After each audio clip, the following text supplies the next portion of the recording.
사랑하는 성도 여러분, 우리는 지난주에 좀 어려운 주제를 다루었습니다. 이혼의 문제였습니다. 어떤 면에서 제가 어쩔 수 없이 다룬 부분도 있습니다. 강해 설교를 하다 보니까 피할 수 없는 어떤 주제가 우리에게 다가옵니다. 하나님께서는 결혼이라는 중요한 모든 사회 근간을 이루는 가장 첫 출발의 공동체가 가족입니다. 이 가족이 절대로 함부로 깨어져서는 안 된다는 큰 주님의 경고와 부탁의 말씀입니다.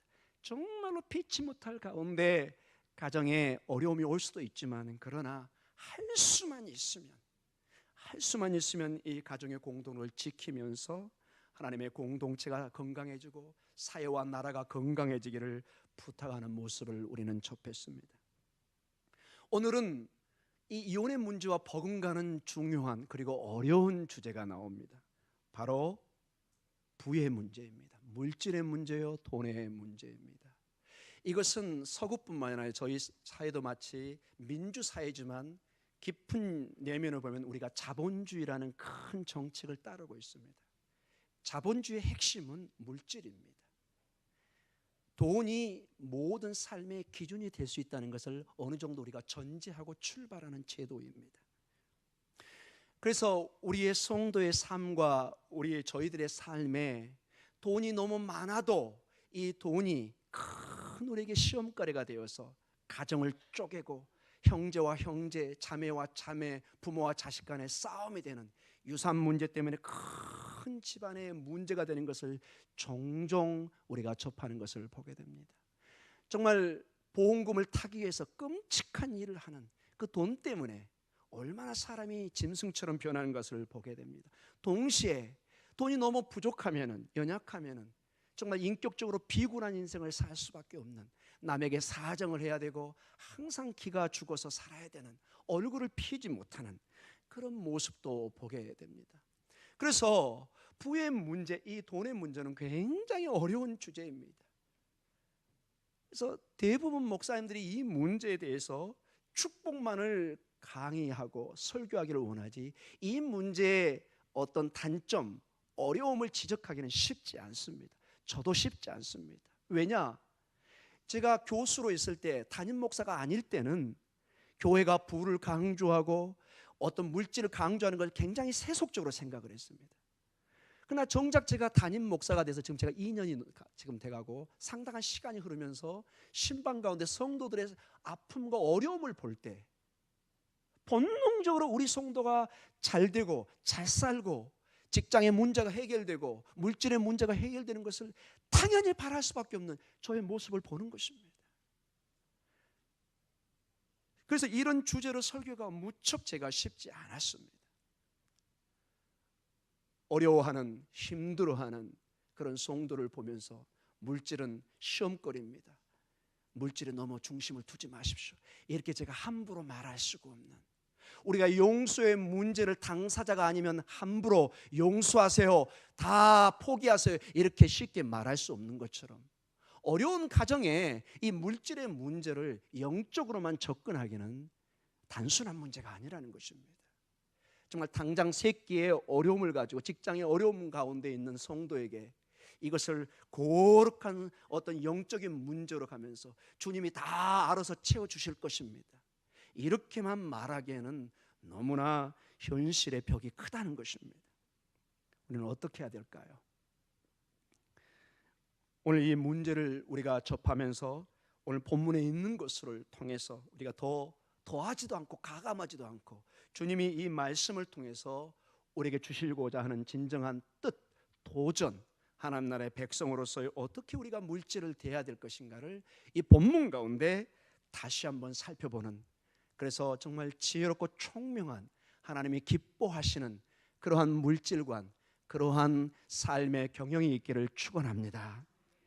너무 많아서 위험에 처하고 하나님을 모른다 할까, 하나님을 정말 업신여기고 돈이 전부인 것처럼 사는 인생도 아니고, 너무 가난해서 정말 하나님을 부인하고 기가 죽어서 살아가는 그러한 모습이 아니라, 늘 하나님께서 때를 따라 이른 비와 늦은 비를 주셔서 온 이스라엘 땅을 적시고 농사의 풍요를 가져왔던 것처럼 저들의 삶에도 일한 만큼 하나님께서 축복하시고 우리의 가정에 늘 이른 비와 늦은 비의 축복이 있기를 축원합니다. 마태복음 19장 16절에 오늘 한 본문의 내용이 시작됩니다. 우리 16절을 같이 읽도록 하겠습니다. 어떤 사람이 주께 와서 이르되 선생님이여 내가 무슨 선한 일을 하여야 영생을 얻으리까. 아멘. 오늘 우리가 보는 본문 바로 앞서 13절과 15절에 어린 아이들을 안수하는 주님의 모습이 보입니다. 어린 아이. 여기서 어린 아이는 우리가 어떤 죄성을 얘기하는 것이 아니라 그 상태, 부모에게 전적으로 의존해야 되는 그 어린 아이가 다시 강조되고 있습니다. 전적으로 하나님이 아니고는 살 수 없는, 자기의 명예나 부를 자랑할 수 없고 엄마 아빠의 도움이 없이는 살 수 없는, 그래서 간절히 엄마 아빠에게 매달리는 그 어린아이의 모습이 오늘 그대로 이 한 사람, 한 청년, 나중에 보니까 부자 청년으로 이게 결론이 나옵니다. 그것에 적용되는 어떤 면에서 우리의 부의 문제, 물질의 문제도 이 어린아이와 같은 자세가 필요한 것이 아닌가 하는 쪽으로 인도하는 그러한 모습을 보게 됩니다.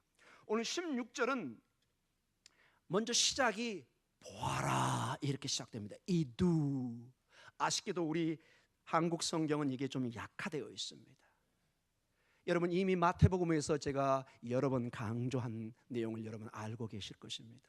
이 이두 보아라 하는 것은 주님께서 어떤 드라마틱한 큰 어떤 교훈이나 역사가 있을 때 특별히 쓰는 단어입니다. 너희들이 주목해서 봐야 될 한 비유가 있다, 하나의 이야기가 있다, 교훈이 있다, 가르침이 있다. 귀를 기울여서 너희가 들어야 된다. 이두 보아라. 한 청년이 와서 중요한 질문을 하고 있다는 것입니다. 이것은 한 청년의 질문일 뿐만 아니라 여러분과 저의 질문이라는 것입니다. 지금 제자들에게 이 말씀을 주고 있는 것입니다. 그리고 여기에 어떤 사람이 이렇게 나와 있습니다. 불분명한 한 사람이 나옵니다. 그런데 이 사람이 20절에는 그 청년이, 그 한 사람이 아주 젊은, 나중에 이 청년의 해석할 때 20절에 제가 다시 해석하겠지만 21세에서 약 28세 정도의 나이를 유대인들은 한 청년으로 부릅니다. 이 헬라어나 히브리 원어를 볼 때 그 당시에 21살에 28, 대부분 결혼을 했고 한 가정을 꾸렸고 그리고 사회에서 중요한 역할을 감당할 그런 나이입니다. 그리고 누가복음 18장 18절에 이 같은 본문을 다루는 부분에는 어떤 관리가 다가왔다. 룰러입니다. 지배자, 지도자란 뜻입니다. 그 당시는 부자가 많지 않았습니다. 지금은 뭐 상당히 많은 부분에서 우리가 부자를 볼 수도 있지만 고대 세계의 부자라고 이렇게 딱 칭할 수 있는 사람은 극히 일부였습니다. 그래서 비록 나이는 어리고 청년이지만 사회의 한 지도자, 관리인 것을 볼 수 있습니다. 그 부를 통해서 어떤 지도자의 위치에 있고 그리고 상당히 지명도가 있는 어떤 지역의 유지인 것을 우리가 알 수 있습니다. 자, 이 사람이 와서 쓰는 용어를 한번 들어보시기 바랍니다. 이 사람의 신앙 상태가 그대로 표현은 하지만 그대로 드러나고 있습니다. 예수님을 뭐로 부르죠? 선생님이요, 디다스칼레 이렇게 헬라어로 되어 있는데 이게 랍비란 뜻입니다. 이미 우리가 서두에 전에 우리 설교에서 얘기했지만은 마태복음에서는 예수님을 어떻게 부르냐에 따라서 그 사람의 신앙의 색깔이 갈라진 걸 보게 됩니다. 예수님의 제자와 구원을 받은 사람들은 항상 예수님을 뭘로 불렀죠? 주님으로 불렀습니다. 큐리오스, 주님, 다윗의 아들이요, 메시아 이렇게 불렀습니다. 그러나 이 관리는, 이 한 사람은, 이 청년은 예수님을 선생, 랍비, 디다스칼레로 이렇게 부르고 있습니다. 즉 예수님과 대체던 종교 지도들과 함께 운명을 같이 하는 그 라인인 것을 볼 수가 있습니다. 벌써 좀 심각하게 본문을 읽은 사람이라면 이 어떤 사람이 구체적으로 이름도 나오지 않습니다. 그 사람의 신앙의 상태가 어떤 상태인지 지금 이 용어를 통해서 보여주고 있습니다. 그런데 이 사람이 와서 묻는 질문이 아주 중요한 질문입니다. 오늘의 주제로 연결됩니다. 내가 무슨 일을 하여야 선한 일을 하여야 뭘 얻을까죠? 영생을 얻으리까. 자, 어떤 면에서 이 청년은 지상에서 가질 걸 다 가졌습니다. 부를 노립니다. 사회 지도자입니다. 룰 지도자, 관리입니다. 그러나 이 청년이 유대인이기 때문에 하나님의 영생에 가는 것을 늘 배우고 자란 사람입니다. 이제 그에게 마지막 갖춰야 될 한 퍼즐이 뭐죠? 영혼의 영생 구원을 얻는 문제입니다. 자, 이 문제를 예수님에게 가서 무슨 선한 일을 하여야 영생을 얻을까? 뭔가를 해야만이 얻는 구원의 한 모습을 보여주고 있습니다. 이거는 여러분 유대인의 그 당시의 전체적인 신앙관, 종교관, 어떤 그 구원관을 다 말해주진 않지만 상당 부분의 그들의 구원에 관한 개념을, 신학을 이 본문을 통해서 우리가 알 수가 있습니다. 즉 그 당시 상당수의 많은 유대인들은 구원을 무엇을 해야만이, 선한 일을 해야만이 얻는 것으로 알고 있었다는 것입니다. 그러나 우리가 마태복음과 전 성경을 통해서 알 수 있는 것은 구원은 우리의 행위로 얻는 것이 아니라는 것입니다. 하나님의 선물인 것입니다.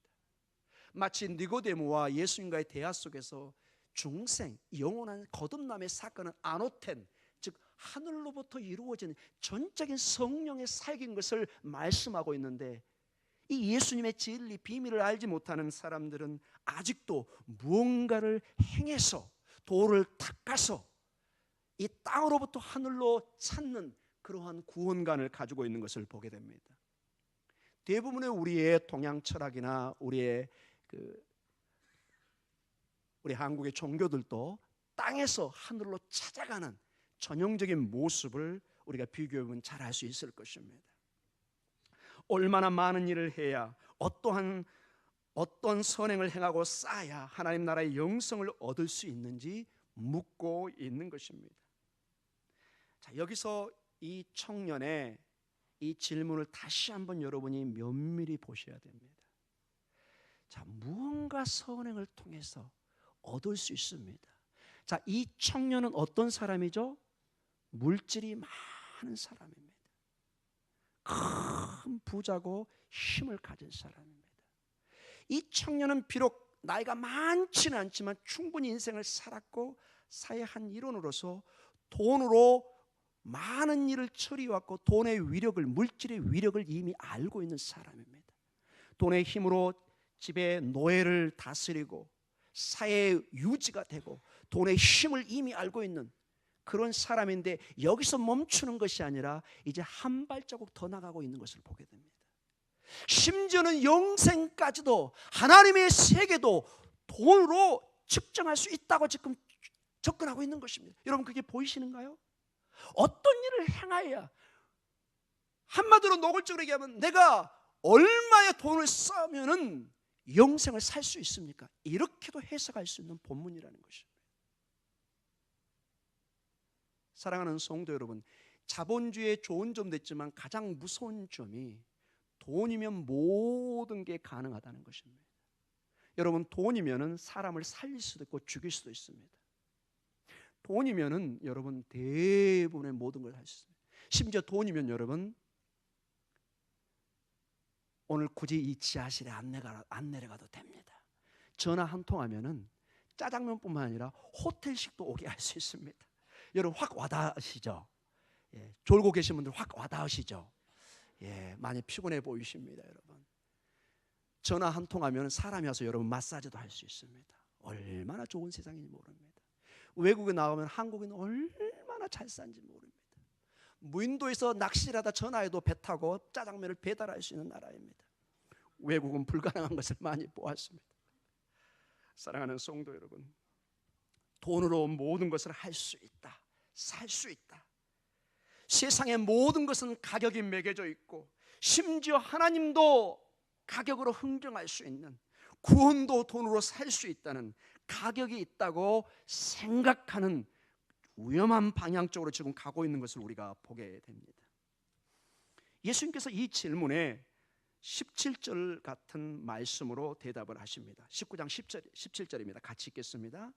예수께서 이르시되 어찌하여 선한 일을 내게 묻느냐? 선한 이는 오직 한 분이시라. 내가 생명에 들어가려면 계명들을 지키라. 아멘. 자, 오늘 본문이 한 절 한 절 보지만 우리가 사실은 다음 주까지 전체를 다 봐야 이 전체 내용이 이해가 될 줄 압니다. 그러나 이 17절에 보면은 예수님께서 굉장히 중요한 동사의 변화를 일으킵니다. 자, 이 청년은 16절에 무슨 일을, 선한 일을 하여 영생을 얻으리까? Get it, have it, 갖는 소유의 개념입니다. 어떻게 내가 가져서 내 물건으로, 내 소유로, 내 진열의 한 부품으로 세울 수 있습니까? 이런 개념이 강하게 있습니다. 그런데 오늘 17절에 예수님께서는 이렇게 얘기합니다. 영생을 얻는 것에서 내가 획득하는, 살 수 있는 그 차원에서 생명에 들어가려면 들어가는 것으로. 17절 여러분 마지막 부분에 한번 봐보세요. 내가 생명에 어떻게 하죠? 들어가려면 계명들을 지키라. 들어가려면 엔터입니다. 삶의 한 모습입니다. 신앙의 여정을 보여주고 있습니다. 신앙이라는 것은 한꺼번에 내가 어떤 사고 파는 그런 물건의 소유물이 아니라 삶을 통해서 그의 하나님의 나라에 들어가야만이 그 생명을 얻을 수 있는 그러한 여정인 것을, 삶인 것을 강조하고 있는 것입니다. 소유에서 삶으로 전환을 시키고 있는 것을 보게 됩니다. 즉 하나님께로 돌아서는 것은, 구원을 얻는, 구원으로 돌아서는 것은 구체적으로 계명들을 지키는 삶 속에서 하나님의 말씀에 순종하는 데 있다는 것을 강조하고 있다는 것입니다. 이 순종의 의미가 구체적으로 무엇인지는 이제 점점점 이게 명확해집니다. 유대인들은 모든 선한 일이 토라, 하나님의 말씀을 통해서 이루어진다고 믿고 있었습니다. 하나님의 말씀을 통해서 정금처럼 우리를 단련시키고 모든 아름다움과 정결함과 생명이 나온다고 믿었습니다. 그래서 생명을 발견하기 위해서는 우리는 반드시 토라, 율법의 하나님의 말씀에 순종하는 삶으로부터 시작된다는 것입니다. 그저 어느 날 가서 내가 물건 흥정하듯이 사는 그것이 구원의 과정이 아니라는 것을 말씀해 주고 있습니다. 자, 이 청년이 호락호락 물러나지 않습니다. 다시 예수님께 질문하고 예수님께서 대답하는 과정을 우리가 거치는 걸 보게 됩니다. 18절과 19절에 이렇게 대화가 이어지고 있습니다. 같이 읽도록 하겠습니다. 이르되 어느 계명이오니까. 자, 청년이 묻습니다. 계명을 얘기하니까 예수님 그러면 어떤 계명입니까? 구체적으로 말씀해 주세요. 이렇게 질문합니다. 뭐라고 대답하죠? 예수님께서 같이 읽습니다. 예수께서 이르시되 살인하지 말라, 간음하지 말라, 도둑질하지 말라, 거짓 증언하지 말라, 내 부모를 공경하라, 내 이웃을 내 자신과 같이 사랑하라 하신 것이니라. 아멘. 오늘 예수님의 대답은 십계명의 윤리적인 부분에 집중되어 있는 것을 보게 됩니다. 왜냐하면 이 청년의 이 한 사람의 질문이 선한 일들, 즉 윤리적인 질문에 초점이 맞춰져서 예수님께서 어떤 윤리적인 계명을 가져오고 오늘 대답을 하고 있고, 또한 이 십계명이 전체 그들의 삶의 율법의 대표성을 띠고 있습니다. 그래서 십계명을 지키라는 걸 통해서 하나님의 말씀을 지키는 하나의 예를 제시하고 있는 것을 보게 됩니다. 그런데 한 가지 흥미로운 점이 있습니다. 십계명이 구체적으로 바로 나오지 않는 19절을 봐보세요. 내 부모를 공경하라는 말과 함께 내 이웃을 내 자신과 같이 사랑하라 하신 것이니라, 이렇게 말씀하고 있는 것입니다. 자, 여기에 예수님의 큰 초점의 방향 전환이 있습니다. 이 한 청년은 이걸 미처 알지 못할 수도 있지만 주님께서는 분명히 제자들에게, 지금 우리에게 이 흐름의 방향을 보기를 원합니다. 자, 17절에서 예수님의 대답이 나오면 우리 19장 17절을 다시 한번 볼까요? 같이 읽습니다. 예수께서 이르시되 어찌하여 선한 일을 내게 묻느냐? 선한 이는 오직 한 분이시라. 내가 생명에 들어가면 계명들을 지키라. 자, 17절에서는 자신, 너에서 하나님의 계명, 선한 거, 하나님으로 방향을 바꾸라고 얘기합니다. 지금 너가 너무 너 중심으로 내 소유, 내 구원, 나 No, 네가 살기 위해서는 너의 초점을 너에서 하나님 생명의 근원으로 초점을 바꿔야 된다고 말씀하고 계시고, 그 다음에 오늘 그 19절에서는 어떻게 변하죠 여러분? 자기 자신에서 뭘로 방향이 변하기를 원하시죠? 이웃, 다른 사람입니다. 첫째 변화는 나 중심에서 하나님으로 시야가 바뀔 때 이 영생의 개념이, 구원의 개념이 이제 제대로 들어오기 시작하는 것입니다. 그리고 삶을 통해서는 나 중심이 아니라 우리의 신앙이 다른 사람을 바라볼 때 드디어 삶의 여정의 진정한 시작이 시작된다는 것입니다. 이게 제 얘기가 아니라 이 본문에 나와 있습니다. 계명의 핵심이 하나님을 사랑하는 것과 동시에 이웃을 사랑하는 방향의 전환이 있어야 된다는 것을 말씀하고 있습니다. 자, 그래서 이 내용, 예수님의 대답을 보면은 정확하게 이 청년의 문제가 무엇인지를 예수님이 정확하게 짚고 있는 것입니다. 그의 문제는, 이 청년의 문제는 오직 인생을 자신과 그의 소유만을 위해 살았다는 것입니다. 여러분, 이게 나쁜 것은 아닙니다. 이 땅의 삶에서는 굉장히 훌륭한 삶입니다. 그러나 여러분이 영원한 세계, 하나님의 나라, 영원한 생명, 영생을 생각한다면 반드시 이걸 전문적으로 패러다임 시프트, 인식의 전환이 일어나야 된다. 신앙의 전환이 일어나야 된다는 것입니다. 여러분, 그것만 가지고 충분하지가 않습니다. 이 땅의 삶이 전부인 것처럼 나, 내 소유, 내 물질, 이게 전부인 것처럼 거기에 초점에 맞추면은 우리는 결국 하나님의 영생을 취할 수 없는, 그 세계로 들어갈 수 없는 것을 말씀해 주고 있습니다. 사랑하는 성도 여러분, 이 자본주의 세상의 가장 무서운 유혹이 무엇이냐? 인생이 이 눈에 보이는 이것으로 모든 걸 측정하게 합니다. 눈에 보이는 큰 집, 큰 은행 통장, 큰 부자, 물질, 권세, 이 모든 것이 우리 인생을 측정하게 합니다. 그래서 그 사람을 판단하게 합니다. 우리 내면에는 영혼의 문제, 하나님 나라의 영원한 보이지 않는 하나님의 그 고귀한 생명, 영생의 문제, 구원의 문제는 눈에 보이지 않기 때문에 사탄이 그걸 가립니다. 당장 눈에 보이는 선악과를 따먹게 합니다. 먹음직도 하고 보암직도 하도록 만듭니다. 그래서 쉽게 우리는 손을 내밉니다. 왜? 눈에 보이고 달 듯 보입니다. 그러나 하나님의 세계는 눈에 보이지 않고 닿지 않는 것처럼 보입니다. 사랑하는 성도 여러분, 오늘 이 말씀을 통해서 이 청년의 경우를 보면서 여러분의 삶과 저의 삶은 눈에 보이는 그것이 전부가 아니고 우리의 영혼의 눈이 띄어서 하나님 중심으로, 이웃 중심으로 좀 더 하나님의 세계를 바라볼 수 있는 그러한 영안이, 그러한 믿음의 세계가 열리기를 축원합니다. 오늘 다시 한번 강조하는 것은, 이 십계명을 강조하는 것은 분명한 주님의 의도가 있다는 것입니다. 즉 1계명에서 4계명까지는 우리가 잘 알다시피 하나님을 향한 하나님 중심의 신앙입니다. 우상을 섬기지 말고 오직 하나님만을 섬겨라. 그 계명을, 그 안식일을, 하나님만을, 하나님의 정한 시간을, 그분을 섬기라는 것입니다. 그리고 5계명에서 10계명은 이웃을 향한, 우리가 사는 삶에서 이웃을 향한 초점을 두라고 강조하고 있는 것입니다. 하나님 중심, 이웃 중심, 이게 율법의 핵심이라는 것입니다. 이 청년에게 이 유대 전통에 가득하고 많은 것을 알고 있는 이 청년이지만은 핵심을 잃어버리고 있는 이 청년의 핵심 문제를 지금 찌르고 있는 것입니다. 자, 근데 이 청년이 정말 보통 사람이 아닙니다. 20절로 이렇게 대답을 합니다. 같이 읽도록 하겠습니다. 그 청년이 이르되 이 모든 것을 내가 지켰사온데 아직도 무엇이 부족하니까. 저도 이 말씀을 준비하면서 참 대단한 청년이다, 이렇게 말할 수 있는 사람이 많지가 않습니다. 이 청년이 여러분 사실은 굉장히 특별한 본문의 내용이 나와 있습니다. 이 본문을 동일하게 다루는 마가복음 10장 21절에 보면은 예수께서 그를 보고 사랑하사. 사실은 이 예수님이 볼 때 이 청년은 굉장히 대단한 사람이었습니다. 함부로 인생을 살지 않고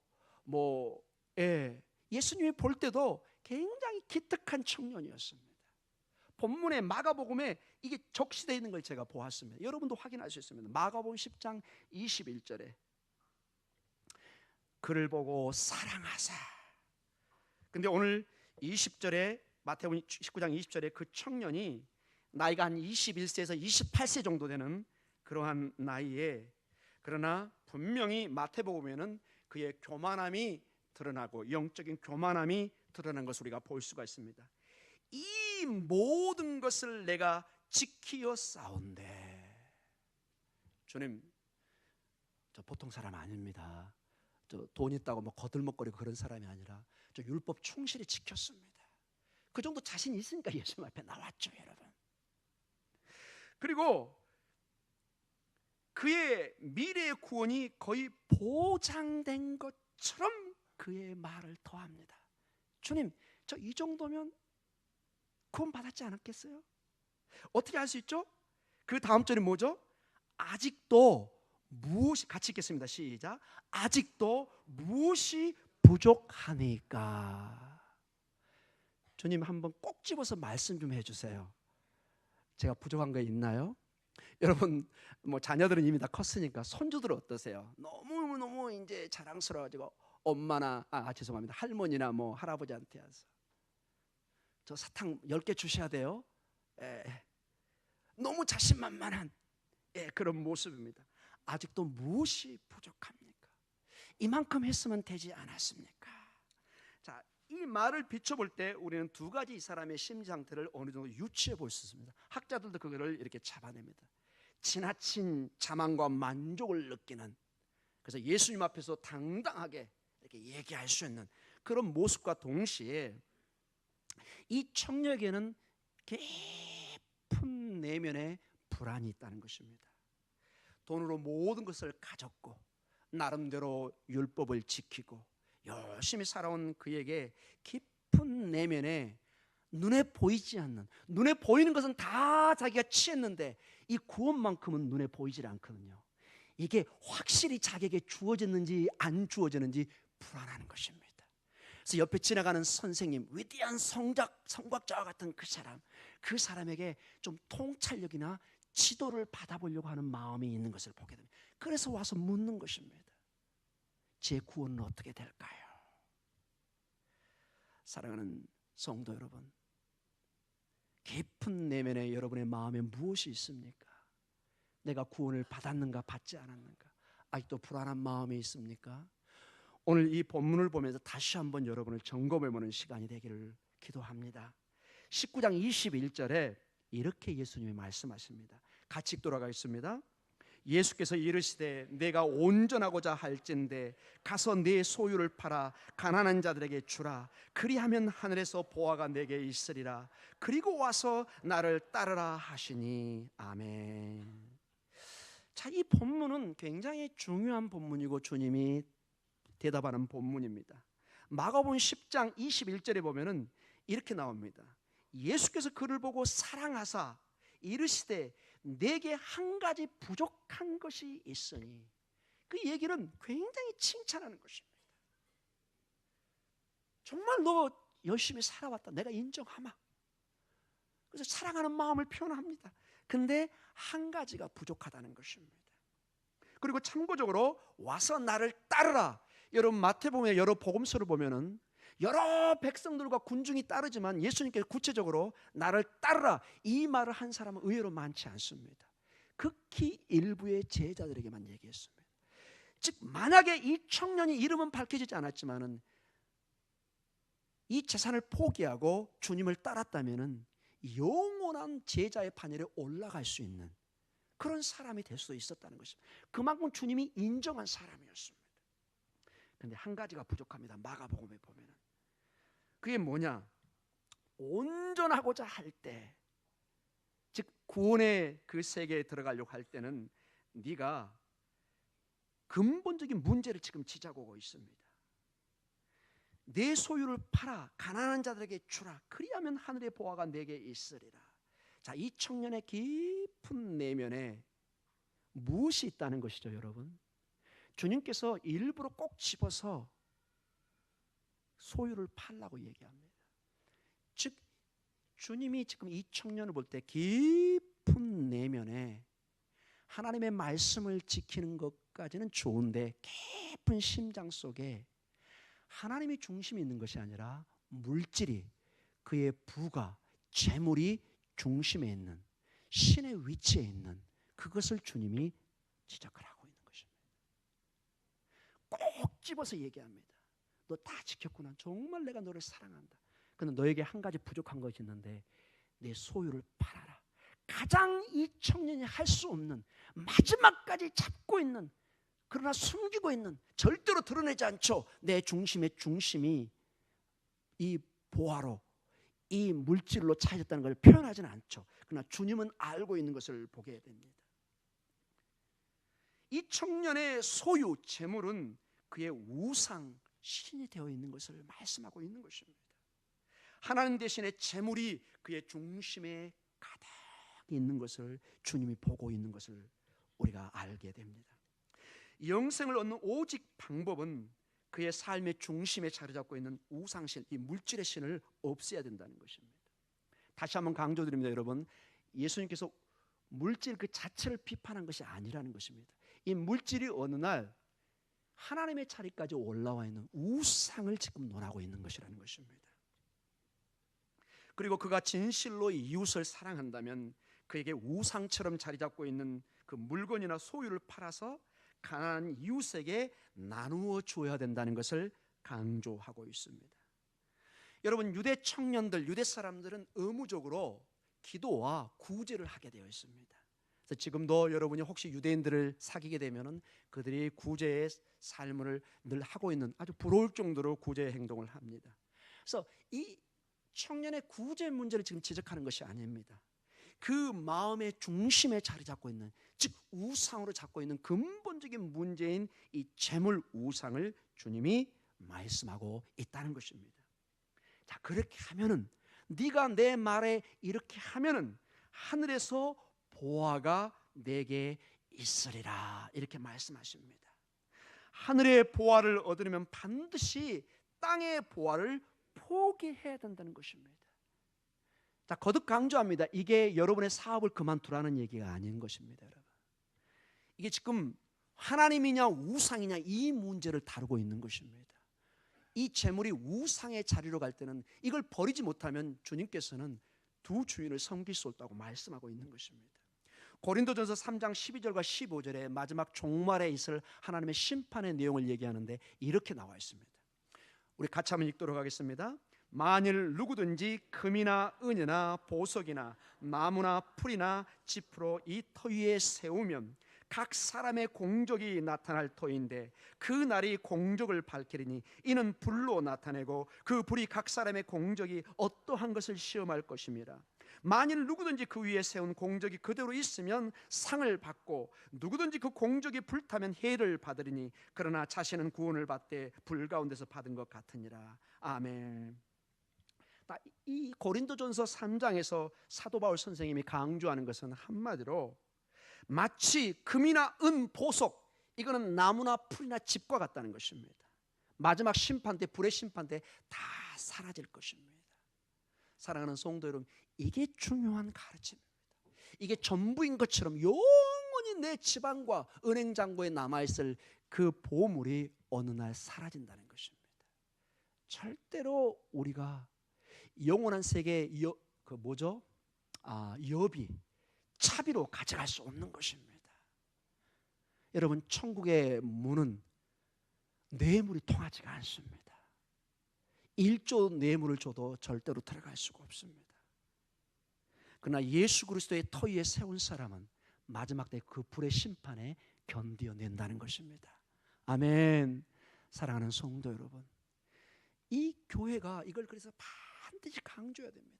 성도들이 잘 살게 되고 가정이 형편이 펴고 새벽마다 여러분을 위해서 제가 기도를 합니다.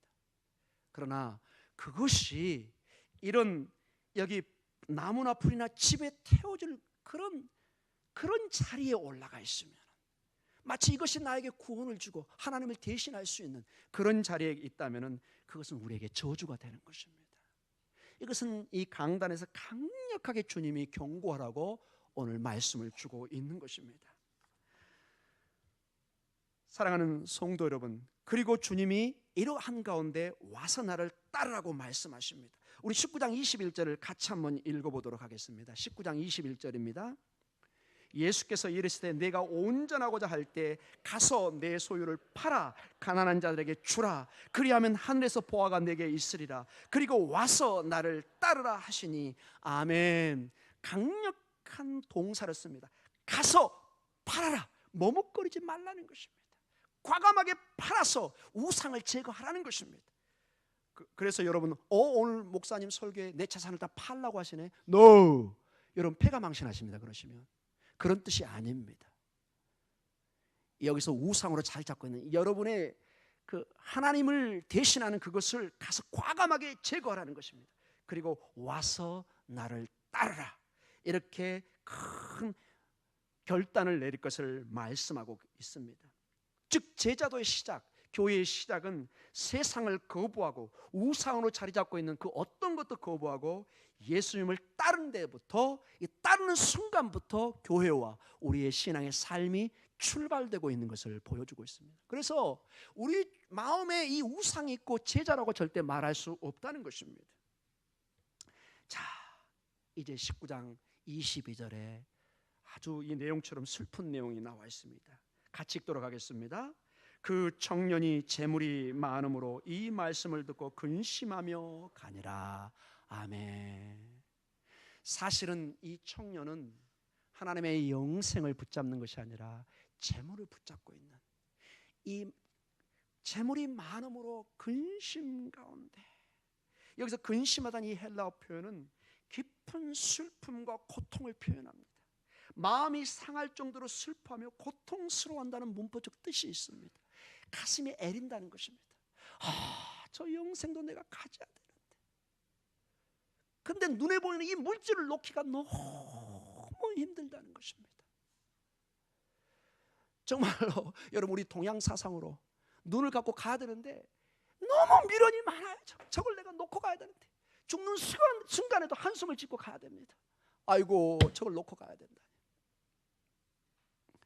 가끔 여러분, 지금은 제가 이제 영안실에 가서 보지 못하니 가끔 이 돌아가신 분을 보면 모든 걸 치고 가시는 분이 계세요.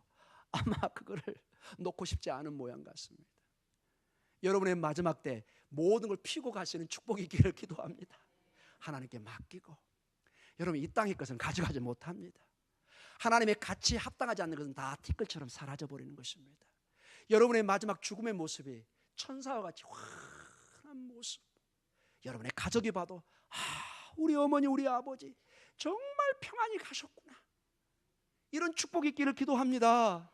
well dying, 잘 죽는 것도 축복입니다. 그래서 이 죽는 모습을 우리가 잘 요즘에 설교 안 하지만은 정말 잘 죽는 것도 축복입니다. 사랑하는 성도 여러분, 세상에 이 물질이 그만큼 우리를 유혹한다는 것입니다. 생각보다 강한 것을 보게 됩니다. 제가 그래서 일부 예배 때 이런 예를 들었습니다. 좀 시간이 갔지만 제가 얘기를 하겠습니다. 이게 여러분, 간단한 물질이면 우리는 다 물질 선택 안 합니다. 우리는 주님의 영생의 길을 선택하겠습니다. 이렇게 말할 수 있습니다. 자, 제가 단위를 좀 올렸습니다. 10억도 100억도 1000억이 아니라 얼마까지 올렸을까요? 1조로 올렸습니다. 그랬더니 분위기가 싹 변했습니다. 여러분, 1조가 주어지는데 지금 여러분이 생활이 어려워요. 자녀가 공부를 해야 돼요. 무슨 일을 해야 돼요. 아버지로서 엄마로서 돈을 서포트를 해야 돼요. 여러분 쉽지 않습니다.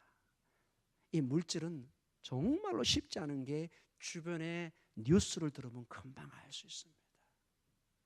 사랑하는 성도 여러분, 그래서 평상시에 우리가 깨어있지 않으면 누구도 장담할 수 없다는 것입니다. 22절의 이 모습이 여러분과 저의 마지막 모습이 되지 않도록 축복합니다. 사랑하는 성도 여러분, 이것 가지고 근심하면 영원한 세계를 놓쳐버립니다. 왜 이게 시작되느냐? 이 재물이 내 것이라고 생각하기 때문에 그런 것입니다. 사랑하는 성도 여러분, 이 재물은 하나님이 주신 축복인 것입니다. 하나님이 가져갈 수도 있고 줄 수도 있는 것인데, 이게 내 것이라고 생각하니까 이걸 붙잡고 영생과 교환을 못하는 것입니다. 이제부터 여러분, 이 재물은 하나님의 선물이요, 하나님이 가지고 갈 수 있다는 것을 여러분 인정하시기 바랍니다. 조금 더 마음에 편안하게 접근하시기 바랍니다.